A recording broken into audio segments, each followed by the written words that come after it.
नमस्ते, आदाब, सत श्री अकाल। स्वागत है आपका वन स्टॉप चैनल अध्ययन मैथ एंड साइंस मीडिया में। एक ऐसा चैनल जहां आपको मिलते हैं मैथ्स और साइंस दोनों के लेक्चर।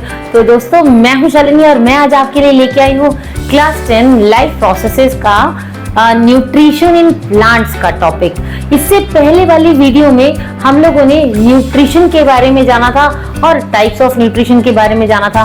तो आज जो टॉपिक हम लोग डिस्कस करने वाले हैं बहुत ही मजेदार टॉपिक है, बहुत ही इंटरेस्टिंग टॉपिक है, बहुत मजा आने वाला है। काफी कुछ आप प्रीवियस क्लासेस में पढ़ चुके हैं और काफी कुछ नया आपको आज सीखने को मिलेगा।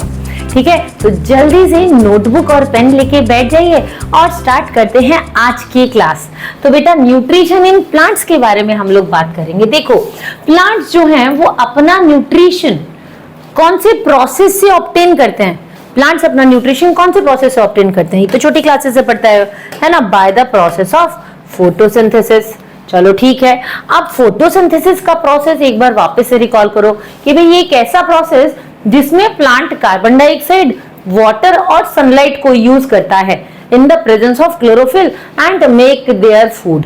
ठीक है, तो फोटोसिंथेसिस का प्रोसेस क्या हुआ? The process by which green plant make their own food. Food किसकी फॉर्म में? ग्लूकोज की फॉर्म में। ग्लूकोज क्या होता है? C6H12O6। ठीक है, तो make their own food from किससे? Carbon dioxide and water by using light energy. ठीक है, कार्बन डाइऑक्साइड और वाटर को से मिलकर बनाता है किसको? लाइट एनर्जी को यूज करके। किसकी प्रेजेंस में? क्लोरोफिल की प्रेजेंस में। तो उसको हम क्या बोलते हैं? That process is called photosynthesis. तो फोटो का मतलब क्या होता है? फोटो का मतलब होता है लाइट और सिंथेसिस का मतलब क्या होता है? बिल्ड करना। तो बेटा, फोटोसिंथेसिस का मतलब क्या हुआ? Building up by the light. ठीक है, लाइट के द्वारा बनाया जाना। ठीक, तो यहां पर हम बात कर रहे हैं किसकी? फोटोसिंथेसिस की। क्या बोला हमने कि भाई कार्बन डाइऑक्साइड और वाटर को इन्होंने यूज किया। ठीक है, कार्बन डाइऑक्साइड और वाटर को मिलाकर इन्होंने लाइट एनर्जी को यूज करते हुए क्लोरोफिल की प्रेजेंस में फोटोसिंथेसिस का प्रोसेस इन्होंने किया। ठीक है, अब जब फोटोसिंथेसिस आप एक्सप्लेन करोगे तो इसको कहीं ना कहीं इसकी केमिकल इक्वेशन क्या है, इसको कैसे केमिकल इक्वेशन के थ्रू रिप्रेजेंट करते हैं। तो यहाँ पर देखो, एक इक्वेशन तो यहाँ पर जो दे रखी है वो दे रखी है हमारे पास इस पीपीटी में कि भाई 6 कार्बन डाइऑक्साइड के मॉलिक्यूल, 6 वाटर के मॉलिक्यूल प्लस लाइट एनर्जी। ठीक है, तो क्लोरोफिल की प्रेजेंस में फोटोसिंथेसिस का प्रोसेस हो रहा है और प्रोडक्ट हमको क्या मिल रहा है? Glucose plus 6 molecule of oxygen. लेकिन आपकी जो एनसीईआरटी की बुक में दे रखी है केमिकल इक्वेशन, वो कुछ ऐसी दे रखी है। क्या दे रखा है कि भाई 6 molecule of carbon dioxide plus 12 molecules of water gives glucose. Glucose का क्या होता है? C6, चलो C तो बन ही गया ना, C6H12O6 plus 6 molecules of oxygen plus 6 molecules of water. ठीक है, अब ये किसकी प्रेजेंस में हो रहा है? किसकी प्रेजेंस में? ऊपर लिखो पहले सनलाइट। ठीक है, सनलाइट को यूज करके क्लोरोफिल की प्रेजेंस में, इन क्लोरोफिल की प्रेजेंस में। ठीक है, ये प्रोसेस हो रहा है। ठीक, तो ये इक्वेशन जो है ये आपकी एनसीईआरटी की बुक में है, तो दोनों इक्वेशंस करेक्ट हैं। ऑलराइट, तो दोनों इक्वेशंस करेक्ट है। तो जब आप फोटोसिंथेसिस को एक्सप्लेन करोगे अपने आंसर में तो आपको इक्वेशन भी लिखनी पड़ेगी इसकी कि इसको केमिकली हम कैसे रिप्रेजेंट करते हैं। ठीक है बेटा, चलो ऑलराइट। तो अब नेसेसरी कंडीशन क्या होती है फोटोसिंथेसिस की प्रोसेस के लिए? नेसेसरी कंडीशन, भाई सनलाइट तो चाहिए। क्या बिना सनलाइट के फोटोसिंथेसिस हो जाएगा? बिल्कुल भी नहीं। कार्बन डाइऑक्साइड के बिना हो सकता है? नो, बिल्कुल भी नहीं।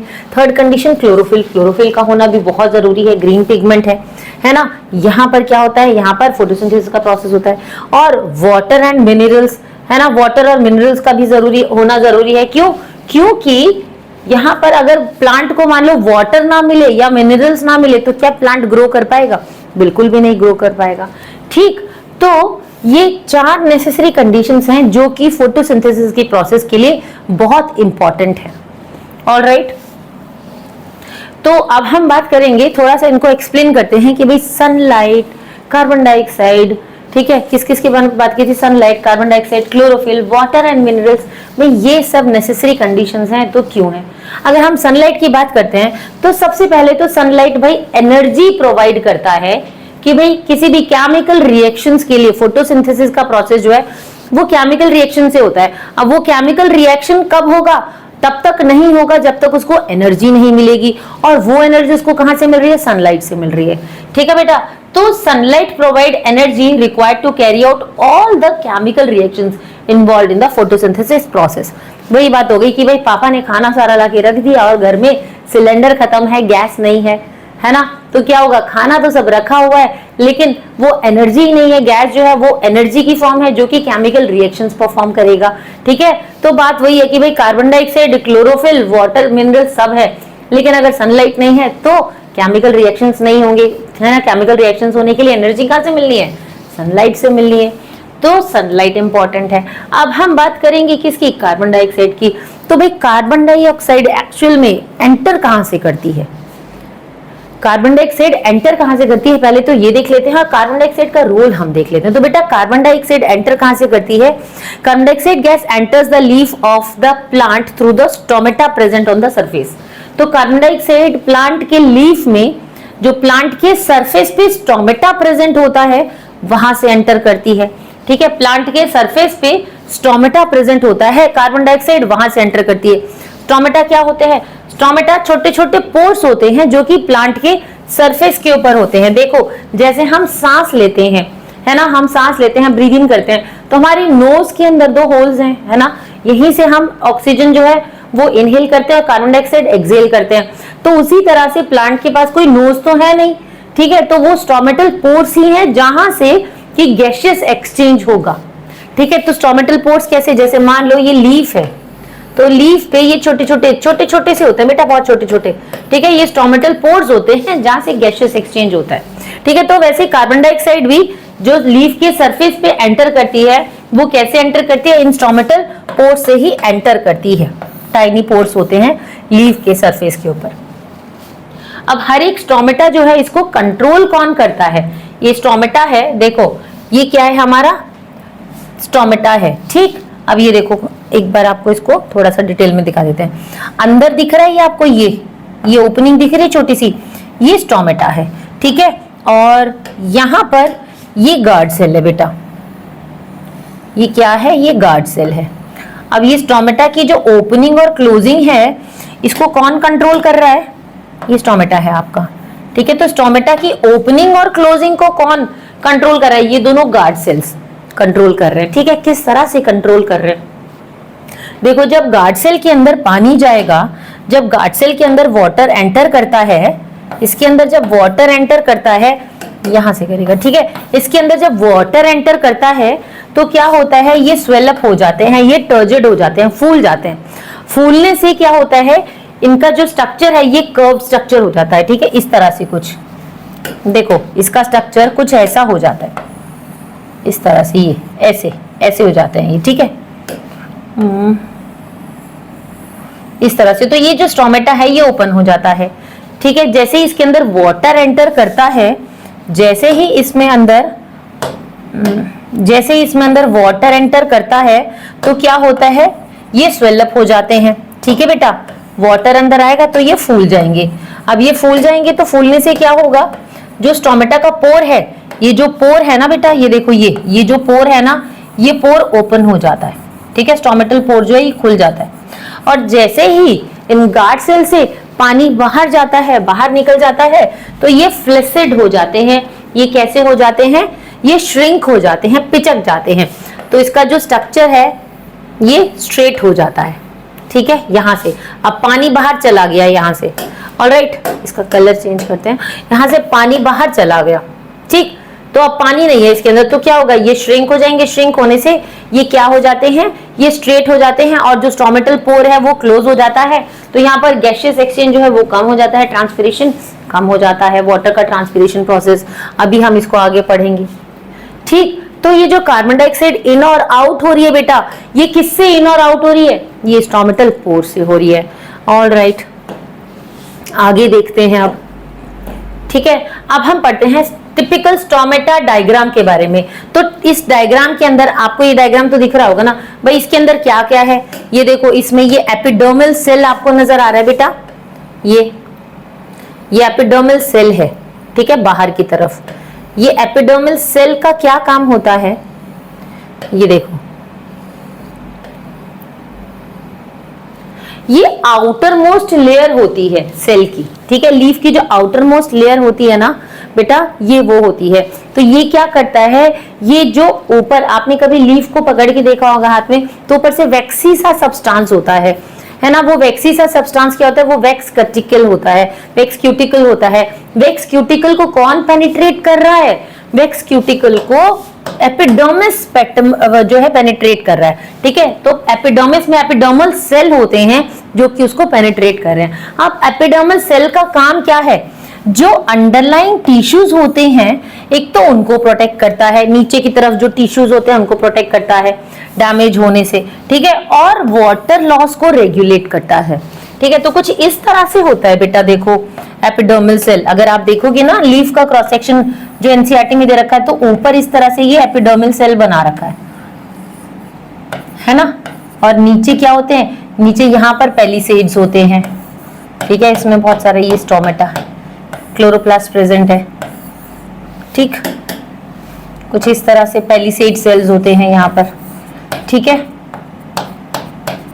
मेसोफिल होता है सबसे नीचे, फिर उसके बाद क्या होता है, सबसे नीचे फिर हमारे पास लोअर एपिडर्मिस होता है, ठीक है। तो इस तरह से जो अपर एपिडर्मिस होता है ना, इसके ऊपर वैक्स क्यूटिकल होता है, अभी हम इसको पढ़ेंगे आगे चल के, ठीक है, इसके ऊपर वैक्स क्यूटिकल होता है। तो इसको ये कौन पेनिट्रेट कर रहा है, ये जो एपिडर्मल सेल है ना, ये पेनिट्रेट कर रहा है इस वैक्स क्यूटिकल को।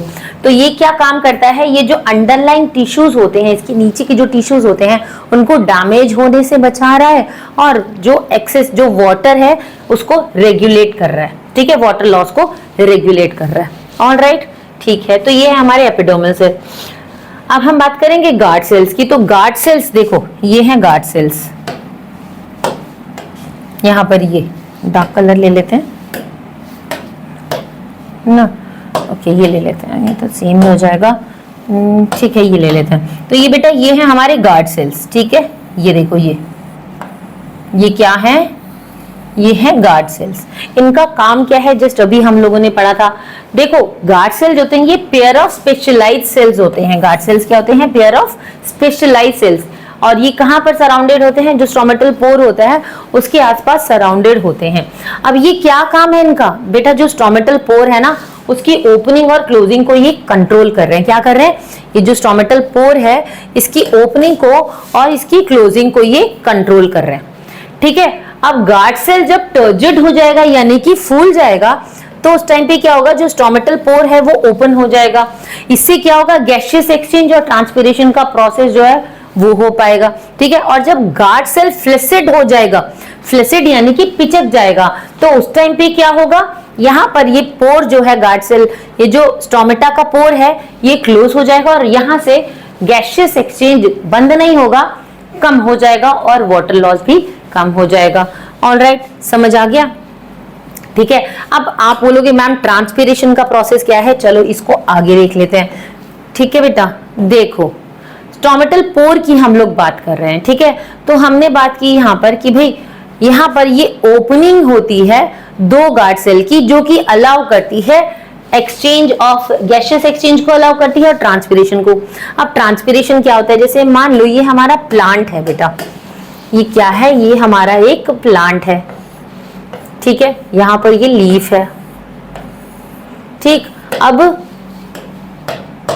काम चला लेना भाई, काम चलो, डायग्राम बना रहे हैं, ठीक है। नीचे क्या है, ये मान लो ये रूट्स हैं, ठीक है, ये क्या है, ये रूट्स हैं।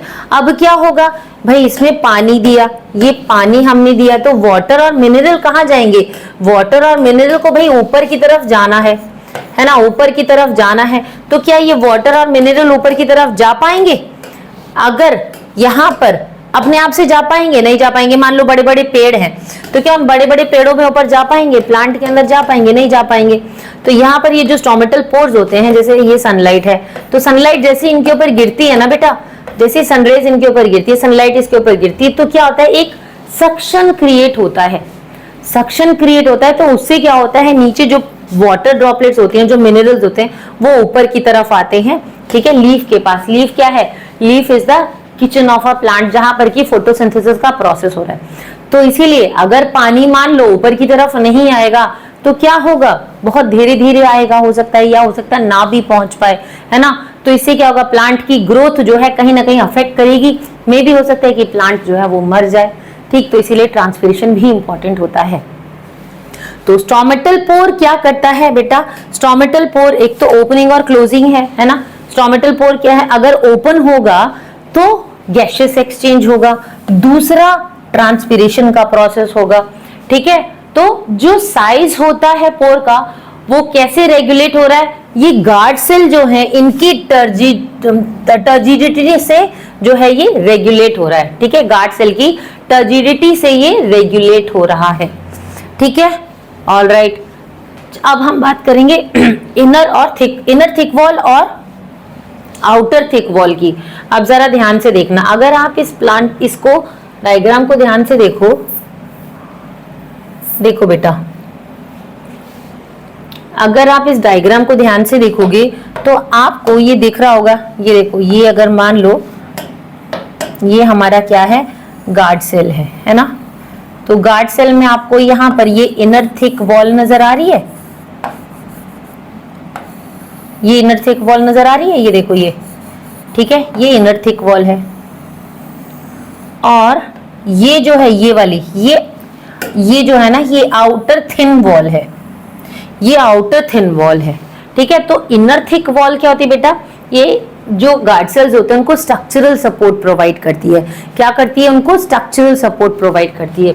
और जो आउटर थिन वॉल है ये कहीं ना कहीं जो गार्ड सेल्स है उसको उसकी शेप चेंज करने में हेल्प करती है, ठीक है। ये इनर थिक वॉल जो है ये क्या कर रही है? इट प्रोवाइड स्ट्रक्चरल सपोर्ट, ठीक है। ये क्या कर रही है बेटा? ये उसको स्ट्रक्चरल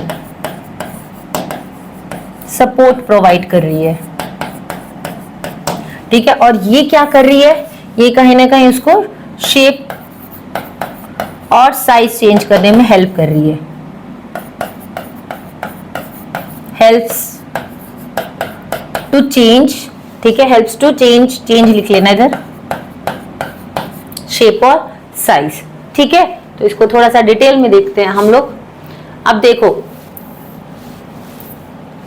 तो इनर थिक वॉल का काम क्या है? The inner wall of the guard cell which is thicker than the outer wall. ये आउटर वॉल से तो थिक है, ये हमको पता है ना। It provide structural support and helps maintain the shape of the guard cell. एक तो ये उसको स्ट्रक्चरल सपोर्ट प्रोवाइड कर रही है, कौन? Inner thick wall. दूसरा जो शेप है गार्ड सेल की उसको मेंटेन रखने में हेल्प कर रही है। अगर हम आउटर थिन वॉल की बात करेंगे तो ये क्या करती है? उसको फ्लेक्सिबिलिटी प्रोवाइड करती है ना। ये उसको फ्लेक्सिबिलिटी प्रोवाइड करती है, उसको शेप चेंज करने में हेल्प करती है। ऑलराइट, कौन? Outer thin wall. ओके, अब हम बात करते हैं क्लोरोप्लास्ट की। तो क्लोरोप्लास्ट क्या होता है? देखो, बच्चों को कंफ्यूजन होती है क्लोरोप्लास्ट और क्लोरोफिल में। तो क्लोरोप्लास्ट के अंदर क्लोरोफिल होता है बेटा, ठीक है। तो क्लोरोफिल क्या करता है? क्लोरोफिल सनलाइट को ऑब्जॉर्ब करता है, लेकिन सनलाइट में भी वो सब कलर्स को ऑब्जॉर्ब नहीं करता। सनलाइट में भी वो रेड और ब्लू लाइट को ऑब्जॉर्ब करता है। किसको? रेड एंड ब्लू लाइट को क्या करता है? वो ऑब्जॉर्ब करता है, ठीक है। तो क्लोरोफिल क्या करता है? रेड और ब्लू लाइट को ऑब्जॉर्ब करता है। और क्लोरोप्लास्ट क्या करता है? क्लोरोप्लास्ट उस लाइट एनर्जी को केमिकल एनर्जी में कन्वर्ट करता है, ठीक है, थ्रू केमिकल रिएक्शंस। और फिर वो जो केमिकल एनर्जी है वो सेलुलर प्रोसेसेस में यूज होती है। कौन सा सेलुलर प्रोसेस? भाई मेन सेलुलर प्रोसेस तो हम फोटोसिंथेसिस की बात कर रहे हैं ना अभी यहाँ पर। तो अभी यहाँ पर सेल का जो मेन सेलुलर प्रोसेस है वो फोटोसिंथेसिस है। तो कहीं ना कहीं वो जो केमिकल एनर्जी है वो फोटोसिंथेसिस में हेल्प करती है सेल की। तो क्लोरोप्लास्ट क्या होता है? एक ऑर्गेनील होता है। कहाँ पर होता है बेटा? गार्ड सेल के अंदर। ये गार्ड सेल है ना, तो क्लोरोप्लास्ट ऑर्गेनील है यहाँ पर, ठीक है। क्लोरोप्लास्ट क्या है? क्लोरोप्लास्ट यहाँ पर ये ऑर्गेनील है, ठीक है। इसके अंदर क्लोरोफिल भरा हुआ है, that contain chlorophyll and is responsible for photosynthesis, और वो फोटोसिंथेसिस के लिए रिस्पॉन्सिबल है, ठीक। अब क्लोरोप्लास्ट क्या करेगा? वो लाइट एनर्जी को केमिकल एनर्जी में कन्वर्ट करेगा, और वो जो केमिकल एनर्जी है वो सेलुलर प्रोसेस में यूज होगी। ऑलराइट, ठीक है, चलो अब हम वैक्यूल की बात करते हैं। तो अभी हमने बात की थी वैक्यूल का, ये रहा वैक्यूल, ये देखो ये रहा, ठीक है, ये रहा वैक्यूल। अब वैक्यूल दिख रहा है ब्लू ब्लू कलर का पूल जैसा, है ना, ब्लू ब्लू कलर का पूल जैसा नजर आ रहा है। तो यहाँ पर क्या है भाई, यहाँ पर बहुत सारा फ्लूइड भरा हुआ है, यहाँ पर बहुत सारा पानी भरा हुआ है।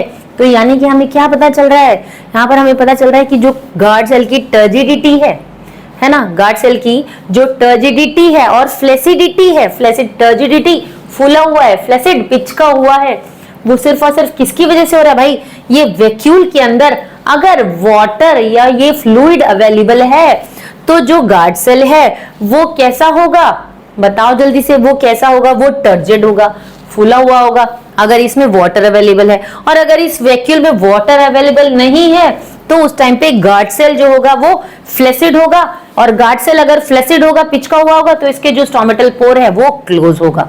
ठीक है बेटा, तो यानी कि गार्ड सेल अगर फ्लेसिड, टर्जिडिटी और फ्लेसिडिटी किस पे डिपेंड करती है कि भाई वैक्यूल में वाटर अवेलेबल है या नहीं है, इस पर। ऑलराइट, चलो गुड, समझ आ गया। आगे देखते हैं, अब हम बात करेंगे किसकी, न्यूक्लियस की। अब न्यूक्लियस क्या करता है भाई, किसी भी सेल का कंट्रोल सेंटर होता है ना, किसी भी सेल का कंट्रोल सेंटर होता है। तो अगर गार्ड सेल के अंदर न्यूक्लियस प्रेजेंट है, देखो न्यूक्लियस कहां पर है, ये रहा गार्ड सेल के अंदर, ठीक है, यहां पर, ये देखो, ये दिख रहा होगा आपको न्यूक्लियस, ये रहा न्यूक्लियस, ठीक है, कहां पर, ये। तो ये कंट्रोल सेंटर होता है गार्ड सेल का, जिसके अंदर की जेनेटिक मटेरियल है, इतना तो आपको पता है ना, कि भाई जहां पर भी न्यूक्लियस प्रेजेंट होगा वो उस सेल का गार्ड सेंटर होगा, और उसके अंदर क्या प्रेजेंट होता है, उसके अंदर जेनेटिक मटेरियल प्रेजेंट होता है। अब यहां पर ये क्या करेगा भाई, अगर हम यहां पर गार्ड सेल की बात कर रहे हैं जो कि स्टोमेटा की क्लोजिंग और ओपनिंग के लिए रिस्पॉन्सिबल है, तो कहीं ना कहीं ये उन जीन्स को रेगुलेट करेगा। कौन से जीन्स को रेगुलेट करेगा, जो इस गार्ड सेल की ओपनिंग और मतलब इस स्टोमेटल पोर की ओपनिंग और क्लोजिंग के लिए रिस्पॉन्सिबल है। ठीक है, तो the control centre of the cell that contain the genetic material and regulate cellular process, ये हमको पता है। तो the nucleus of the guard cell, अब गार्ड सेल का जो न्यूक्लियस है वो किस चीज के लिए रिस्पॉन्सिबल है, responsible for regulating the expansion of genes, कि भाई जीन्स के, वो जीन्स जो कि इस स्टोमेटा के एक्सपेंशन के लिए रिस्पॉन्सिबल है, के एक्सपेंशन, कि भाई उनको एक्सपेंड करेगा, कि भाई वो स्टोमेटल पोर जो है वो ओपन होगा और क्लोज होगा, तो उन जीन्स के लिए ये रिस्पॉन्सिबल होता है, उनको रेगुलेट करता है न्यूक्लियस। ऑलराइट, चलो अब आगे देख लेते हैं क्लोरोफिल की। अब हम बात करते हैं, तो क्लोरोफिल अभी जस्ट हमने देखा था कि भाई क्लोरोफिल जो होता है वो होता है ग्रीन पिगमेंट, है ना, यानी कि क्लोरोफिल का काम क्या है, अभी हमने बताया था कि क्लोरोफिल क्या करता है बेटा, लाइट ऑब्जर्व करता है। कौन से कलर की लाइट ऑब्जर्व करता है, रेड एंड ब्लू कलर की लाइट ऑब्जर्व करता है। अब वो जो रेड और ब्लू, उसने जो लाइट ऑब्जर्व की वो क्या करेगी, वो एनर्जी लेके आएगी कि भाई केमिकल रिएक्शन हो और फोटोसिंथेसिस का प्रोसेस हो। ठीक, अभी इसको हम डिटेल में पढ़ेंगे। तो इसके बाद हम बात करेंगे वाटर एंड मिनरल्स की, क्योंकि हम नेसेसरी कंडीशंस की बात कर रहे हैं। सबसे पहले हमने बात की थी सनलाइट की, उसके बाद हमने बात की थी कार्बन डाइऑक्साइड की, अब हम बात करेंगे वाटर एंड मिनरल्स की। ठीक है बेटा, तो भाई वाटर किस लिए चाहिए होता है प्लांट को, फोटोसिंथेसिस की प्रोसेस के लिए, है ना। अब वो वाटर ऑब्जॉर्ब कहां से करता है प्लांट, अपने रूट से। वाटर तो ऑब्जॉर्ब करता है, साथ में अदर मिनरल्स भी ऑब्जॉर्ब कर रहा है, जिसमें नाइट्रोजन है, फास्फोरस है, पोटेशियम है। नाइट्रोजन का क्या रोल है भाई, जैसे मान लो, जैसे नाइट्रोजन का रोल अगर हम देखें तो नाइट्रोजन क्या करता है बेटा, नाइट्रोजन प्लांट को प्रोटीन बनाने में हेल्प करता है, प्रोटीन सिंथेसाइज करने में हेल्प करता है। ठीक है, तो इस तरह से अदर मिनरल्स की भी जरूरत होती है प्लांट को। तो वाटर के साथ साथ जो मिनरल्स हैं वो रूट से ऑब्जर्व होते हैं, और रूट से ऑब्जर्व होके जो जाइलम वेजल होती है, अभी हम आगे पढ़ेंगे, दो टाइप की वेजल होती है, जाइलम और फ्लोएम। ठीक है, तो जो जाइलम वेजल होती है ना बेटा, कौन सी वेजल, जाइलम, जो जाइलम वेजल होती है ना बेटा, वो जाइलम वेजल क्या करती है, वो यहां से जो वाटर ऑब्जर्व किया है और जो अदर मिनरल्स ऑब्जर्व किया उनको अपवर्ड डायरेक्शन में ट्रांसपोर्ट करती है। ठीक है, ऊपर की तरफ लीफ के पास लेके जाती है। ठीक है, तो प्लांट को अदर मटेरियल कौन कौन से changes, nitrogen, phosphorus, potassium etcetera which can taken from the soil, जो उसको कहां से मिलते हैं, सॉइल से। चलो भाई, अब हमने ये बात की वाटर और मिनरल्स की, अब हम साइट ऑफ फोटोसिंथेसिस की बात कर लेते हैं। तो साइट ऑफ फोटोसिंथेसिस क्या है, क्लोरोफिल, है ना। तो भाई देखो, photosynthetic pigment chlorophyll occur in green coloured cell organelles called chloroplast. अब ये जो फोटोसिंथेटिक पिगमेंट है क्लोरोफिल, वो कहां पर प्रेजेंट है, क्लोरोप्लास्ट के अंदर प्रेजेंट होता है, ठीक है। अब क्लोरोप्लास्ट में ये क्या करते हैं, ये लाइट एनर्जी को ऑब्जर्व करते हैं बेटा, और फिर उसको केमिकल एनर्जी में कन्वर्ट करते हैं। अभी हमने पढ़ा, अगर हम लीफ का क्रॉस सेक्शन देखते हैं, ठीक है, तो जो क्लोरोप्लास्ट होता है वो कहां पाया जाता है, ग्रीन डॉट्स में, ठीक है, पैलिसेड के, और स्पॉन्जी सेल ऑफ मेसोफिल। यानी कि अब जरा यहां देखो आप लोग, देखो ये पैलिसेड की लेयर नहीं है बेटा, पैलिसेड की लेयर है, देखो यहां पर ये है, ये गलत है। सबसे ऊपर एपिडर्मल सेल होता है, ये है पैलिसेड की लेयर, ठीक है, ये पैलिसेड की लेयर है। ऊपर सबसे ऊपर एपिडर्मल सेल है, ठीक है, ऊपर सबसे ऊपर, यहाँ पर ये अपर एपिडर्मिस है और यहाँ पर लोअर एपिडर्मिस है, और बीच में जो भी सेल्स हैं ये सब मेसोफिल सेल हैं, पैलिसेड लेयर कह लो, ठीक है, स्पॉन्जी सेल कह लो। ऊपर ये वैक्स कटिकल है यहाँ पर, ठीक है, ये वैक्स कटिकल है, अभी बताया था वैक्स कटिकल का काम क्या होता है, ये वाटर लॉस को रेगुलेट करता है, ठीक। ये जो लेयर दिख रही है ना आपको, ये लेयर, ये देखो, ये वाली जो लेयर दिख रही है ये एपिडर्मिस है, ठीक है, यहाँ पर ये एपिडर्मिस है ये, ठीक है। और देखो ये है कटिकल की लेयर, जो कि एपिडर्मिस सेल जो होते हैं, एपिडर्मल सेल जो होते हैं उसको पेनिट्रेट करते हैं, उसको प्रोड्यूस करते हैं। और ये जो एपिडर्मल सेल होते हैं, अभी बताया था कि जो अंडरलाइंग टिश्यूज होते हैं उसको डैमेज होने से रोकते हैं और कहीं ना कहीं वाटर लॉस को रेगुलेट करते हैं, ठीक है। अब यहाँ पर ये पैलिसेड लेयर है, यहाँ पर पैलिसेड लेयर है, ठीक है, और ये क्या है, यहाँ पर हमारे पास स्पॉन्जी सेल्स हैं इधर। तो हम देखेंगे कि भाई पैलिसेड लेयर जो है वो बड़ी है, और जो स्पॉन्जी सेल्स हैं इनके बीच में कहीं ना कहीं स्पेस है, ठीक। देखो इसके बीच में ये क्लोरोप्लास्ट नजर आ रहा है, दिख रहा है, ये जो है ना, ये बेटा ये जो है ये क्लोरोप्लास्ट है, क्या है ये क्लोरोप्लास्ट है, ठीक है। तो अगर हम देखते हैं इसको क्रॉस सेक्शन, हम लीफ का देखते हैं, तो लीफ के क्रॉस सेक्शन में हमको क्या दिख रहा है कि वे क्लोरोप्लास्ट कहाँ पाया जा रहा है, ये ग्रीन कलर के डॉट्स हैं, ठीक है, ये ग्रीन कलर के डॉट्स हैं जो कि कहाँ पर, पैलिसेड और स्पॉन्जी सेल्स में पाए जाते हैं, मेसोफिल सेल की।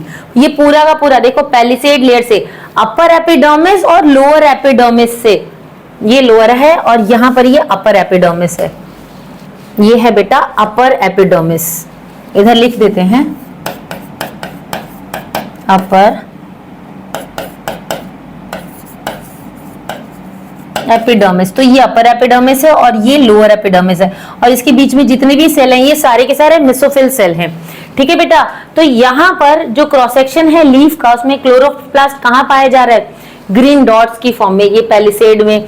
तो एक देखो, एक नॉर्मल प्लांट के सेल के अंदर, एक सेल के अंदर 30 से 40 क्लोरोप्लास्ट जो है वो पाए जाते हैं, ठीक है, 30 to 40 क्लोरोप्लास्ट जो है वो पाए जाते हैं। तो ये कहां पर हमें ये ग्रीन डॉट्स नजर आ रहे हैं ना, ठीक है, ये जो ग्रीन डॉट्स दिख रहे हैं ये हमारे क्लोरोप्लास्ट हैं। अब फोटोसिंथेसिस कहां हो रहा है, ये मेसोफिल सेल, यहां पर नीचे, यहां पर फोटोसिंथेसिस का प्रोसेस हो रहा है जो ग्रीन प्लांट्स हैं उनके अंदर। जो एपिडर्मिस होती है, एपिडर्मिस के अंदर क्लोरोप्लास्ट नहीं होता, सिर्फ और सिर्फ एपिडर्मिस के अंदर जो स्टोमेटा पाया जाता है उसकी गार्ड सेल में जो क्लोरोप्लास्ट होगा सिर्फ और सिर्फ वही क्लोरोप्लास्ट होगा, उसके अलावा एपिडर्मिस में क्लोरोप्लास्ट नहीं पाया जाता। क्लोरोप्लास्ट कहां पाया जाता है बेटा, मेसोफिल सेल में। एपिडर्मिस सेल में कहां पाया जाएगा, सिर्फ और सिर्फ एपिडर्मिस सेल में जो स्टोमेटा प्रेजेंट है, एपिडर्मिस सेल में जो स्टोमेटा प्रेजेंट है उसके जो गार्ड सेल्स है ना उसमें होगा सिर्फ और सिर्फ क्या पाया जाएगा, क्लोरोप्लास्ट। आ गया समझ, ओके। तो ये आपका 1 मार्कर में पूछा जा सकता है, या मे बी असर्शन रीजन में पूछ सकते हैं कि भाई ये जो स्टोमेटा है, क्लोरोप्लास्ट है, ये कहाँ नहीं पाया जाता, या किस कहां पर सिर्फ और सिर्फ उसके गार्ड सेल में पाया जाता है। तो एपिडर्मिस में जो क्लोरोप्लास्ट है वो नहीं पाया जाता, ये सिर्फ और सिर्फ एपिडर्मिस में जो स्टोमेटा प्रेजेंट होता है ना बेटा, उस स्टोमेटा के भी गार्ड सेल में होगा और कहीं नहीं होगा, ठीक, ये याद रखना। ऑल राइट, अब हम आगे देख लेते हैं, नोट्स बनाते रहना, ठीक है। तो स्टेप वाइज प्रोसेस क्या होता है फोटोसिंथेसिस का, अब इसको जरा ध्यान से देखना। देखो, photosynthesis takes place inside chloroplast, chloroplast के अंदर फोटोसिंथेसिस का प्रोसेस हो रहा है, ठीक है। मेजर स्टेप्स क्या क्या इन्वॉल्व होते हैं इस प्रोसेस में, देखो यहाँ पर मेजर स्टेप्स में सबसे पहले तो सनलाइट ऑब्जॉर्व हो रही है ना, अब्जॉर्प्शन ऑफ सनलाइट। क्या हो रहा है, अब्जॉर्प्शन ऑफ सनलाइट। कौन ऑब्जर्व कर रहा है, क्लोरोफिल, वेरी गुड। अब यहाँ पर सनलाइट तो ऑब्जर्व हो रही है, साथ ही साथ वाटर भी ऑब्जर्व हो रहा है, ठीक है, और कार्बन डाइऑक्साइड भी ऑब्जर्व हो रही है, और फिर इनका कन्वर्जन हो रहा है, ठीक है। कन्वर्जन हो रहा है किसमें, conversion of chemical energy into, sorry, conversion of not chemical energy, यहाँ पर लाइट एनर्जी जो है वो केमिकल एनर्जी में कन्वर्ट हो रही है। इसको आप ठीक से लिखना बेटा, कन्वर्जन ऑफ, एक कट लगा के लिख देते हैं, आप लोग लिख लेना, ठीक है। Conversion of light energy into chemical energy, ठीक है। और फिर वहां पर लाइट एनर्जी जो है वो केमिकल एनर्जी में कन्वर्ट हो रही है, और फिर वाटर के जो मॉलिक्यूल्स हैं H2O, ठीक है, वाटर के जो मॉलिक्यूल्स हैं वो स्प्लिट हो जाएंगे हाइड्रोजन और ऑक्सीजन में, ठीक है। कौन इनको स्प्लिट करेगा, केमिकल एनर्जी इनको स्प्लिट करेगी। यहां पर लाइट की जगह यहां पर भी केमिकल, केमिकल लिख लेना बेटा, केमिकल एनर्जी। लाइट एनर्जी किस में कन्वर्ट होगी, केमिकल एनर्जी में, ठीक है।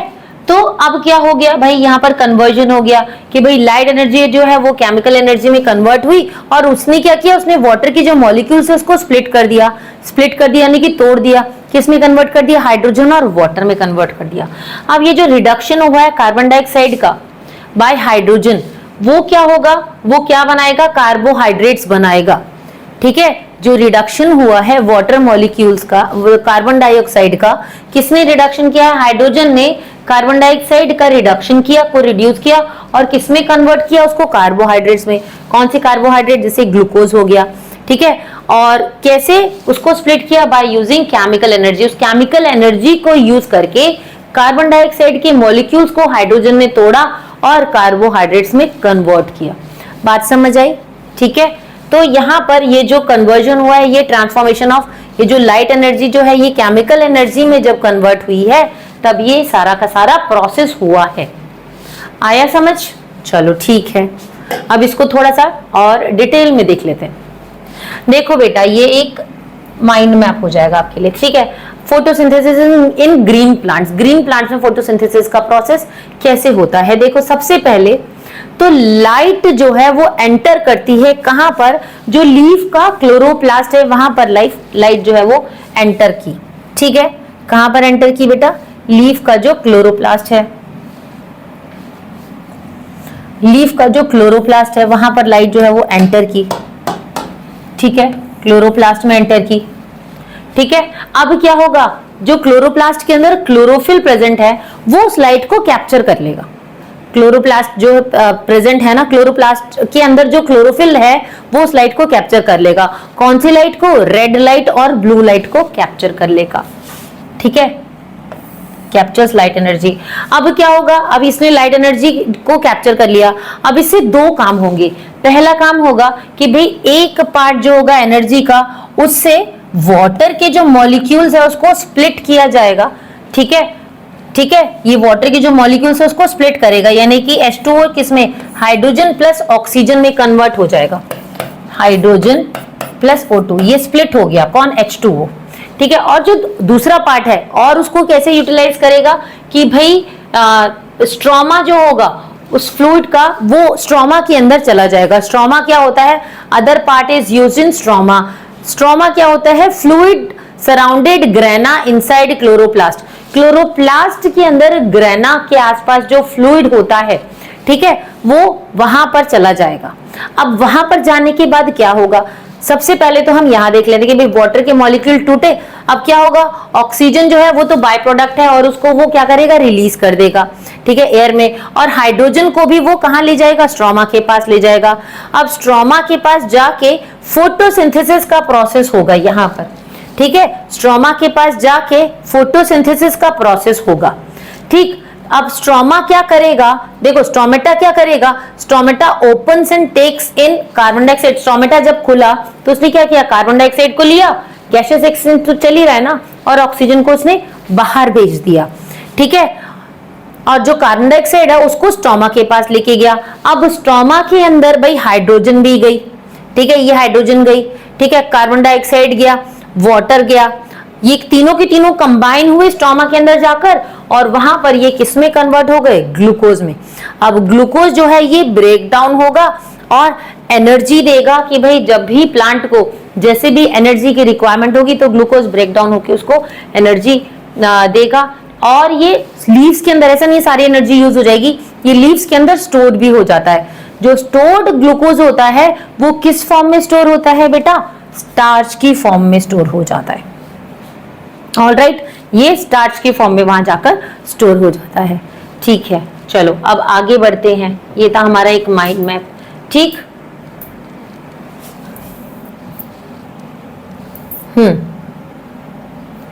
अब देखो, अब रिएक्शंस क्या होते हैं फोटोसिंथेसिस के, हम लोग ये देख लेते हैं। देखो ऑक्सीजन जो है, फोटोसिंथेसिस के बाद क्या हुआ भाई, ऑक्सीजन जो है वो रिलीज होगी as a by product, air के अंदर आएगी, है ना, ऑक्सीजन रिलीज हुई, एयर में आ गई। अब उसके बाद क्या होगा, plants do not have chlorophyll, ऐसे प्लांट्स जिसमें क्लोरोफिल प्रेजेंट नहीं है, अब उनके अंदर क्या होगा, उनको हम बोलते हैं हेटेरोट्रॉप्स, ठीक है। प्लांट्स जिनमें क्लोरोफिल नहीं है उनको हम क्या बोलते हैं, they are known as heterotrophs. तो कौन से प्लांट्स हैं, जैसे उसका एग्जांपल हम देख लेते हैं, वीनस फ्लाईट्रैप प्लांट के बारे में आपने सुना होगा, उसमें क्लोरोफिल तो होता है लेकिन वो क्या करता है बेटा, स्टिल वो क्लोरोफिल भी होता है और फोटोसिंथेसिस का प्रोसेस भी वो जो है परफॉर्म करता है, लेकिन न्यूट्रिएंट्स उसको नहीं मिलते। तो न्यूट्रिएंट्स के लिए वो क्या करता है कि भाई जिन भी इंसेक्ट्स को वो ट्रैप करता है ना, वीनस फ्लाई ट्रैप क्या करता है, वो ट्रैप करता है इंसेक्ट्स को, फिर डाइजेस्टिव जूसेस को सीक्रेट करता है और वहां से न्यूट्रिएंट्स जो है वो ऑब्जॉर्ब करता है।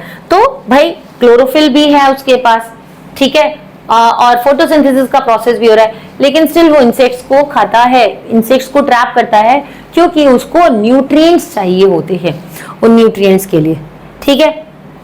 उसके बाद आ जाते हैं हमारे पास क्रोटन प्लांट्स, ठीक है।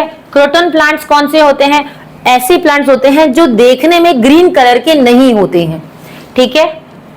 क्रोटन प्लांट्स कौन से होते हैं बेटा, क्रोटन प्लांट्स जिनमें जो देखने में ग्रीन कलर के नहीं होते हैं, लेकिन क्योंकि उनमें दूसरे कलर पिगमेंट्स का हायर कंसंट्रेशन लेवल होता है, लेकिन स्टिल उनमें ग्रीन कलर प्रेजेंट होता है, ठीक है, क्लोरोफिल प्रेजेंट होता है।